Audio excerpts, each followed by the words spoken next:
se riusciamo a leggere quello che ci collega, che collega le nostre aspirazioni, il nostro sentirci sardi, il nostro voler difendere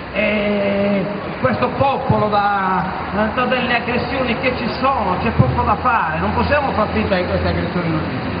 Se riusciamo a leggere questo, allora ci stiamo già cominciando ad incamminare e capire che forse se riusciamo ad agire come entità unica, come popolo, forse qualche risultato riusciremo ad averlo di più. In tutte le vertenze, nella vertenza entrate, nella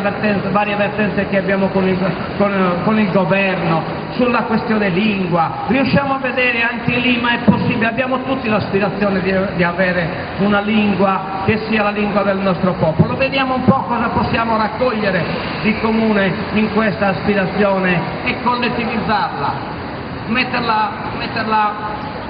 nel primo posto, insomma, cioè poi tutte le altre cose sono importanti, ma l'importante è leggere quello che collega il nostro sentire comune. Viene chiamata via de Savardiania ed è stata già fatta a Teulada e a Cirras perché è un cerimoniale simbolico in cui si vuole far capire che questo territorio, il territorio della Sardegna, non è un territorio così libero dove ognuno può venire a fare quello che vuole. C'è qualcuno che fa la salvaguardia, Vardiania, dire salvaguardia non significa solo fare il guardiano, ma significa anche fare delle azioni per fare in modo che altri non nuocano al nostro territorio e al nostro popolo. Andremo lì vicino all'ingresso del poligono, cioè nella zona di Quirra, il primo ingresso, quindi venendo dalla parte di Baunei, e lì impianteremo il simbolo della Vardiania che abbiamo scelto come comitato e poi un altro bronzetto che è la madre dell'ucciso che è stato trovato a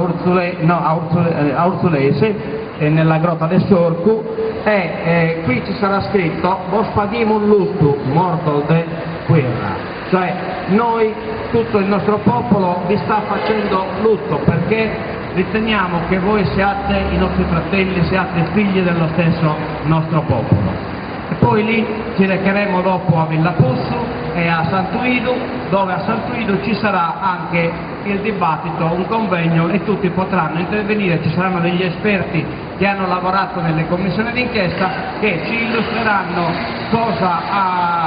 hanno analizzato, qual è stata la determinazione, insomma ci metteranno al corrente di qual è la situazione dal punto di vista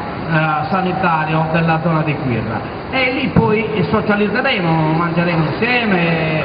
canteremo, faremo più o meno come abbiamo fatto il giorno di Savardiania a Teulada.